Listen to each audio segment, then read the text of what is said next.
If you were to die tonight, how many of your friends are coming to your funeral? Not family, because they have to. They feel obliged.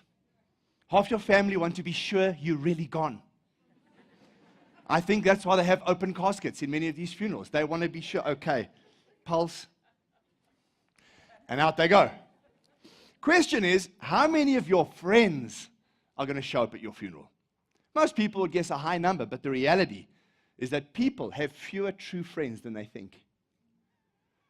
You see, I won't go to someone's funeral because I feel obliged. I would go to a funeral because of a person who impacted me personally, that I felt I needed to go and just say thank you and goodbye. I've done a number of funerals. I've attended a number of funerals. And the one thing that's always in common is that the families always expect more people to come than do come. Almost always. Fewer people actually pitch up at someone's funeral, which means there's lots of food for those who do. The number of people we know does not equal the number of friends we have. Solomon put it like this in Proverbs 18, verse 24. A man of many companions may come to ruin, but there is a friend who sticks closer than a brother. It's sad enough when you overestimate a loved one's friendships for a funeral service, but when you wrongly assess your own friendship levels, that can be a lot worse. An unevaluated, underdeveloped relational world can wreak havoc in our lives. We all know that when relationships are in disarray, it messes us up inside. It hurts us. And we've got to figure out, how do we build good relationships? So what I want to do is try and cover 5 areas. We need to evaluate our friendships. We need to prune our friendships. We need to expand our friendships. We need to place boundaries on our friendships. We need to deepen our friendships so that we can maximize the joy and the energy that the right people bring into our lives. Is that okay? So let's look at it. Number 1, how do you define friendship? What would you say friendship is? What does it look like? Because we all need them. Friendship can be defined as the emotions or conduct of friends. In other words, that which you experience when something happens with you and another person. An ideal group for finding support. So the idea of support is to help somebody else. And it can be defined as a state of mutual trust and support. Because when you develop a friendship, don't you take a piece of your heart and give it to somebody else? And don't you welcome a piece of someone else's heart into you? If we could bring friendship with all its complexities and boil it down to one phrase, it would simply be this: to know and to be known. To know and to be known. In a true friendship, you move beyond pretending to be someone you're not. You take off your mask. You reveal to the other person who you really are, and it's reciprocal. That's why friendships need to happen in a safe environment. It's a place of mutual safety. You see, the thing with a true friend is they accept you for who you are. Because you've just accepted that person, and that person has just accepted you. All right, a true friend accepts you for who you are, and because you're accepted, you accept that person. Here's just a few things true friends are really good at. Number 1, they love each other. And they express God's love to each other, no matter how quirky the other person is. A friendship's built on love. 1 Corinthians 13, kind of love. Number 1. Number 2, real friends accept each other's faults and wiring. We understand who you are, and we'll take you for who you are. Number 3, true friends not only accept each other's faults, but they accept each other's person. Number 3, true friends serve one another. We do what's best for our friends, even at cost to ourselves. I was told about an interesting question asked in certain relationship forums. And this is the question asked: how many unconditional friendships do you have? An unconditional friend is someone who, when things immediately go radically wrong in your life, they will not only tell you they'll care for you and pray for you, if needs be, they'll take you into their home. Unconditionally. They'll look after you. How many of us can say we have friends like that? And if so, how many do we have?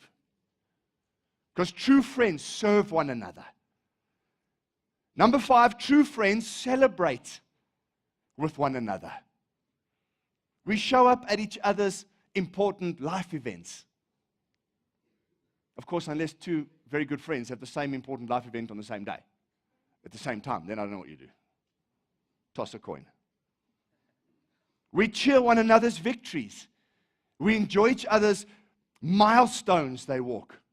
Those little things, knowing and being known, accepted and being accepting, loving and being loved, serving and being served, celebrating and being celebrated. These are the hallmarks of a true friendship. Who wouldn't want a friendship like this? I mean, our lives are all the richer. When people see through us and know we're not perfect. Eh? Isn't it wonderful to have the courage to take the mask off? To know that people don't love you for who they think you are, but actually just for who you are. Because they themselves know they have their own weaknesses they carry. But unfortunately, too many times we settle for friendships that fall far beneath the standard. So let's talk about how we, number 2, not only number 1, we've defined our relationships. Number 2, how do we evaluate them? You evaluate them by understanding this very common saying that stupid rubs off. Stupid rubs off. How many times when your kid goes to school and they want to have play dates, you first have a look at those kids and their parents because you know that we become like those we hang around with. Carl Jung said, the meeting of two personalities is like the contact of two chemical substances. If there is any reaction, both are transformed. And that can be good and that can be bad. I remember growing up as a very good boy. Very good. And there came a time when a friend, when I was in school in Kimberley, and by standard 3 or standard 4, came into my life. He'd moved from another city and was put at the table next to me. Within 3 months, I was called into the headmaster's office, and I was told I'm not allowed to have a friendship with this boy anymore. And I was very upset. So I went to my parents and said, it's not fair what the school's just done, to which my parents said, we instigated it.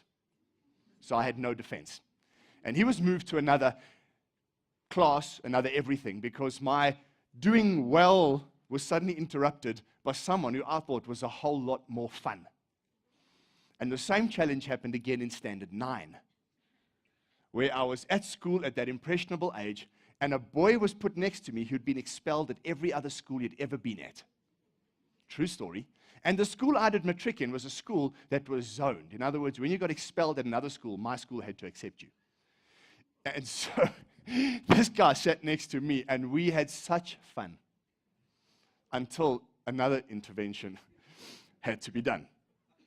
Have you ever been in an environment where profanity flows like a polluted river all day, and all of a sudden, out of the blue, you suddenly feel the need to use a choice four-letter word? Haven't you seen people in the financial services sector who suddenly get greedy for more business? Haven't you been to a party where there's a whole lot of alcohol consumption, and suddenly you want to have a couple of beers?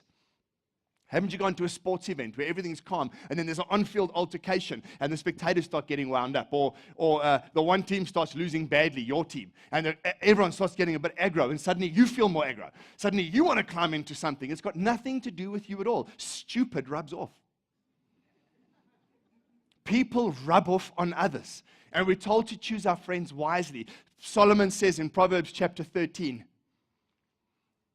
Verse 20, whoever walks with the wise becomes wise, but the companion of fools suffers harm. Disaster pursues sinners, but the righteous are rewarded with good. We've all heard the stories of people who got involved in the wrong crowd and things went south until they eventually turned it around and came back. Why? Stupid rubs off. All right? Let's be very careful. When we surround ourselves with wise, mature people, their high character rubs off on us. You feel better for being in their company. But when you hang around with stupid people, their foolish ways can equally rub off on you. Are you all right? So in his wisdom, Solomon hears the Lord and gives us 7 warning signs and 9 attractive signs to look for in a person. It's good to assess our friendship circles. As comfortable as it is, uncomfortable as it is, sometimes some people just need to assess, should I be in this circle of friends? You're not trying to be judgmental, you're not trying to condemn anyone, but you need to be a good steward of your own life.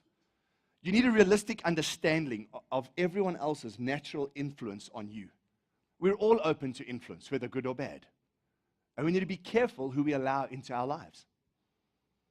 There are plenty of idiots out there who are perfectly likable when you first meet them. It takes a bit of insight and evaluation and discernment to look inside and say, is this person actually a good charactered person? And so Solomon gives us from God 7 character traits that are very unhelpful in a person's life. Warning lights that we need to look for when people want to be our friends. Proverbs 6 verse 16 says, there are 6 things the Lord hates, 7 that are an abomination to him. Haughty eyes, a lying tongue, hands that shed innocent blood, a heart that devises wicked schemes, feet that make haste to run to evil, a false witness who breathes out lies, and one who sows discord among brothers. So what I want to do is just look at those quickly, because it's not like someone comes and you're looking at him, as a 1 out of 7, 2 out of 7. You meet a 7 out of 7 here, you've met the Antichrist. You know what I mean? So it's not like you hang around with someone, greet them, and afterwards go, or, I'm not saying that. But we are saying that Christians who are the salt of the earth, who are the flavor of the world, we're the ones who should be being a certain way and recognizing those who aren't. Because many claim to be who aren't. So let's look at pride. That's haughty eyes, pride. The definition of pride is a feeling of deep pleasure or satisfaction derived from one's own achievements, or from qualities or possessions that are widely admired. It is consciousness of one's own dignity. The quality of having an excessively high opinion of oneself or one's importance. People who have haughty eyes look down on others. It's called arrogance. What does the Bible actually say about pride? James 4 verse 6 says, God gives more grace. Therefore it says, God opposes the proud, but gives grace to the humble. Submit yourselves therefore to God, resist the devil, and he'll flee from you. So God resists that which is proud. Proverbs 16 verse 18, pride goes before destruction, and a haughty spirit before a fall. Romans 12:3, for by the grace given to me, I say to everyone among you, not to think of himself more highly than he ought to think, but to think with sober judgment, each according to the measure of faith God has assigned. You see, pride is corrosive and rubs off. It is self-centered. It is very difficult to develop a Christ-like humility when one has a very inflated view of oneself. Or, can I put it this way, if one is overly concerned with oneself. Because pride is not only in thinking too highly of yourself, pride is in thinking of yourself a whole lot. You can be stuck in pride and you think very low of yourself, because you are consumed with your opinion of yourself. It's the kind of people that will never ever push forward in something because they're totally overwhelmed by their opinion of themselves, good or bad. The second kind of person he warns us about is dishonesty, the lying tongue, deceitfulness in someone's character or behavior. It's obviously we need to steer clear of people who just blatantly lie. Remember the story of the secretary who the phone rings and the secretary says to the boss, it's Mr. Smith for you. The boss says, I'm not here. She goes, okay, and puts him through. Then afterwards, he comes out and he says, I told you to tell him I'm not here. The secretary said, yes, but if I lie for you, I can lie to you. Wouldn't you rather I just told the truth? It's important to know people who bend the truth or exaggerate. Be kind to them, pray for them, invite them to church.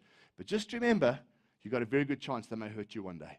It's the kind of people you hang around who exaggerate to make a story more colorful. They kind of, you never know quite where do you stand. Character issues, hiding things. It's a deliberate attempt to bring darkness into light. We're not talking about someone who says we won 3-0, oh no, we won 2-0, liar, 1 out of 7, you're out. We're not talking about that. We're talking about people who just don't appreciate what it means, just to be honest.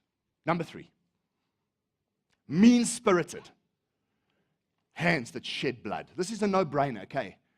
Don't invite an axe murderer into the circle of people you hang around with. Someone who enjoys throwing knives a whole lot.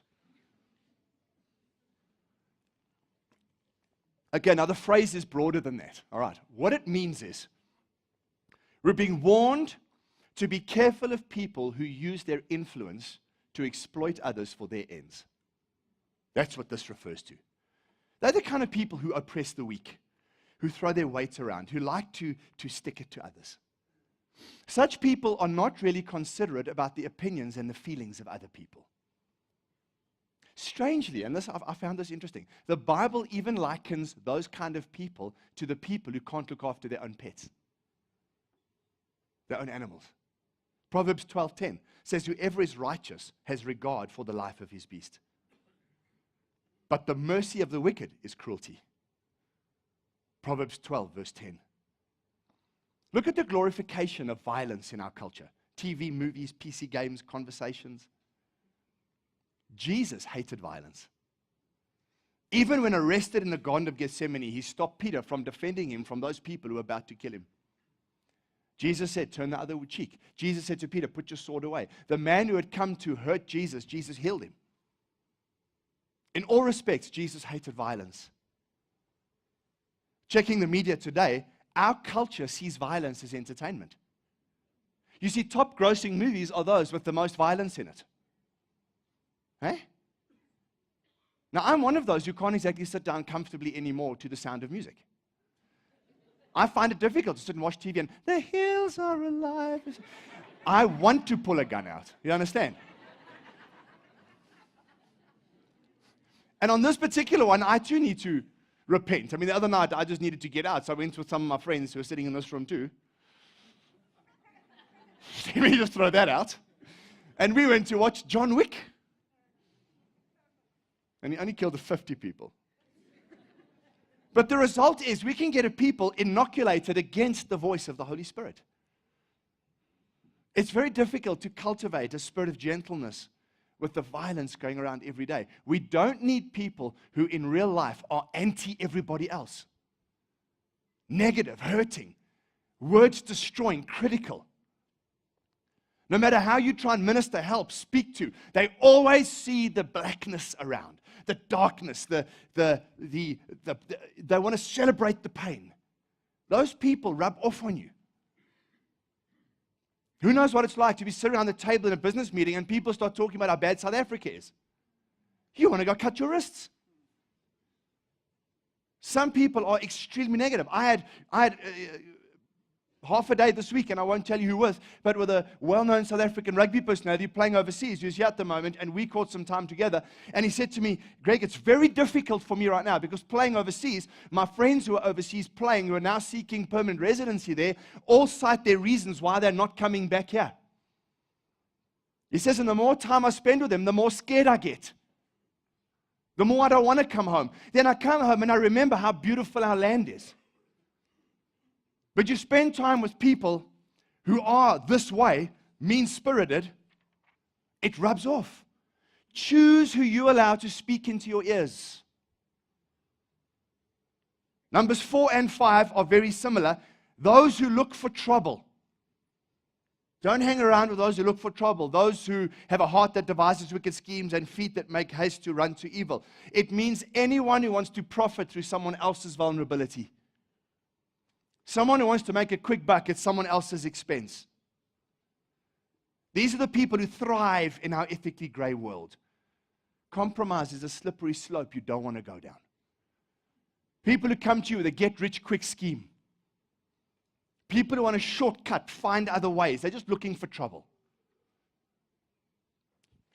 Don't have them near you. Number 6, people who spread gossip and slander, a false witness who pours out lies. For some reason, people love to share the bad news. It's rare growing up that someone got hold of you to say someone else is doing well.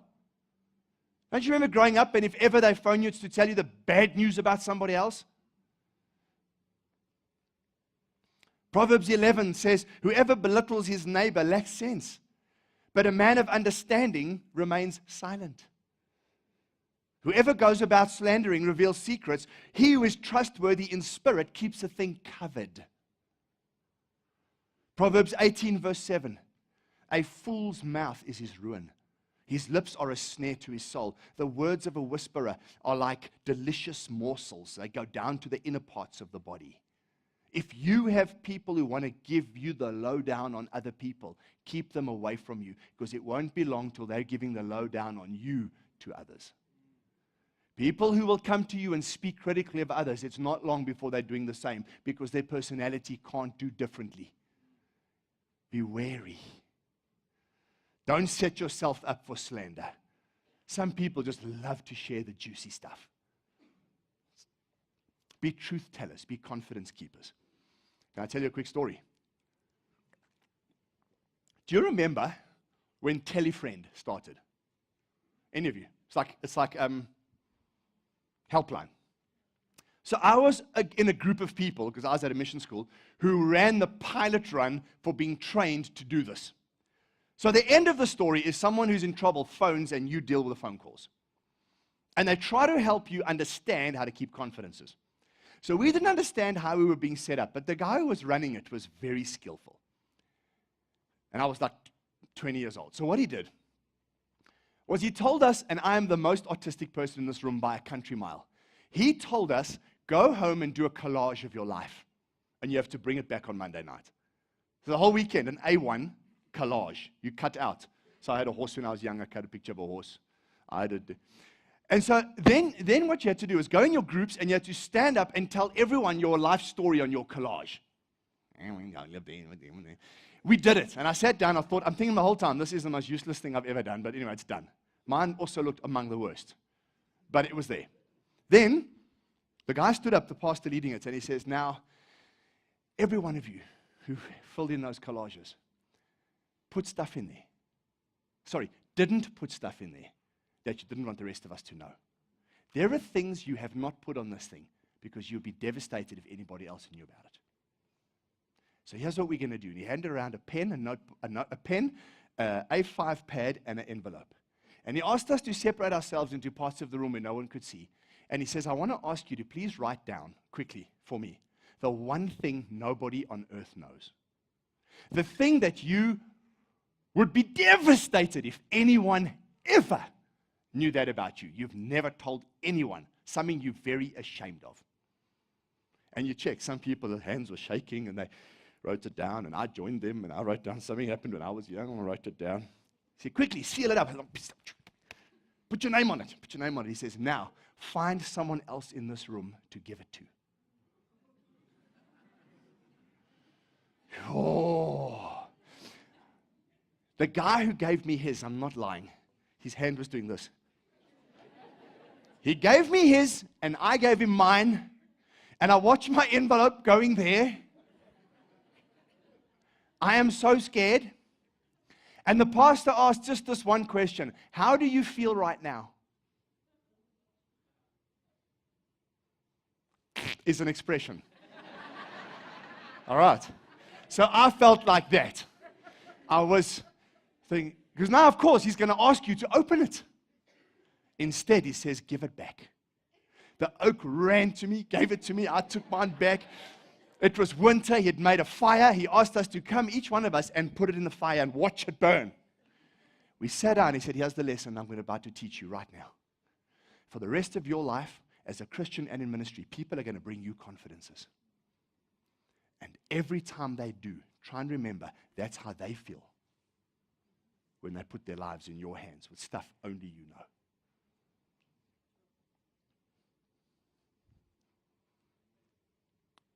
a false witness who pours out lies, spreading gossip and slander. You want to be a safe person that people can come to. There's one or two things you have to learn over the years, right? So I've got to tell you something no one else knows, and I'm swearing you to secrecy. Okay, done. I murdered my mother-in-law. She's buried out back. But our cabbages look really good this year. Well, frack, I now know something. What do I do about it? So when someone starts and they hold to pulpit, you say, whoa, if you're going to share something with me, can I just ask, if you truly trust me, can you trust what I'm going to do with what you tell me? Yes or no? No. Well, then don't tell me, please. Because I don't want to be complicit with your stuff. Fair? Number 7, divisive person. One who stirs up conflict. Divisive means tending to cause disagreement or hostility between people. Proverbs 16:28, a dishonest man spreads strife, and a whisperer separates close friends. It doesn't take long to figure out who is fundamentally a unifier and who's a polarizer.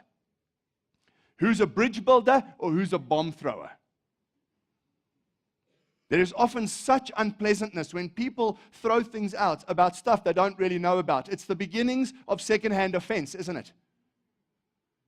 When people get offended by a secondhand story when they weren't even there in the first place. The land of assumption. Jesus said in Matthew 5, verse 9, blessed are the peacemakers, for they'll be called sons of God. Much better to commit yourself to being a bridge builder and not someone who polarizes others. On the other hand, of course, and this is only one sentence, there are 9 good things you can look for in another person. Simply defined in Scripture in Galatians 5:22 as the fruit of the Spirit. 9 very good traits to look for in somebody. Love, joy, peace, patience, kindness, goodness, faithfulness, gentleness, self-control. Against such there's no law. As much as stupid rubs off, so does good. Good rubs. Aren't there those people you hang around with, you just feel better after being with them? You just feel better off from being around them. Who knows what it's like to go to a worship concert at a place you've never been to with people you don't even know. You worship, you lift your hands, you're loving Jesus along with a whole lot of people you don't even know. You leave feeling great. Something rubbed off on you. Who knows what it's like to go to the gym and start exercising? There's a whole lot of people working hard, and you get in there and you start doing a bit of stuff, you feel good. You go to a recovery program, and there's people sharing their life journeys, and you listen to people who've been through hell, who are putting such courage into taking steps to walk forward, and you think, man, that builds courage in me, and you feel courageous for it. When people share their stories, good rubs off. The decision you make in friendship is to say this, you know what? I want to not only look for in friendship, but I want to be the kind of person Jesus means is a good friend. That sticks closer to a brother. Byron Katie said this, when I walk into a room, I know that everyone in it loves me. I just don't expect them to realize it just yet.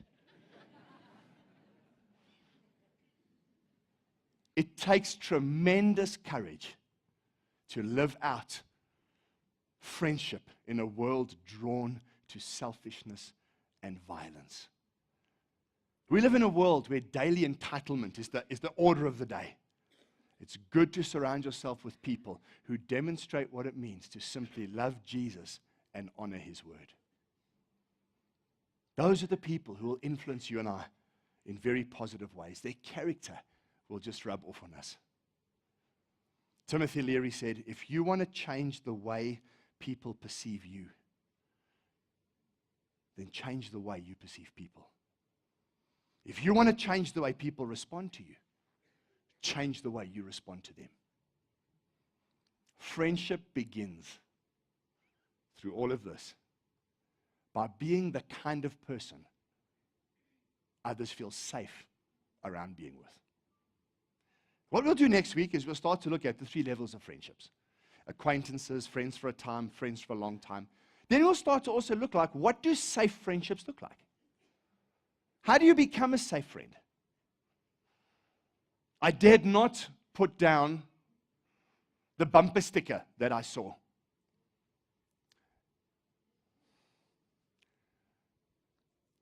That says the common denominator in all your beep beep in life is you. I didn't want to put that one down because it's not always true.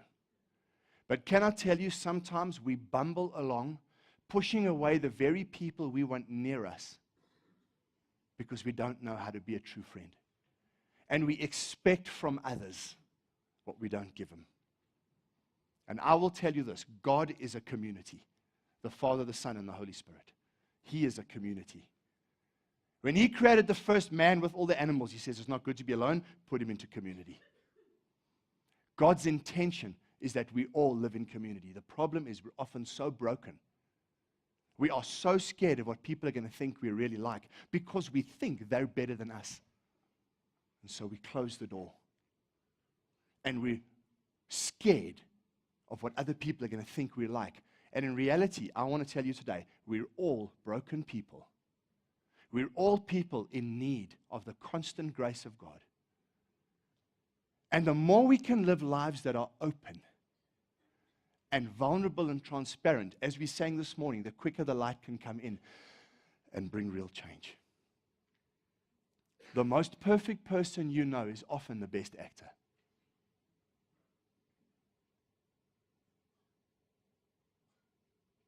Jesus loved His disciples.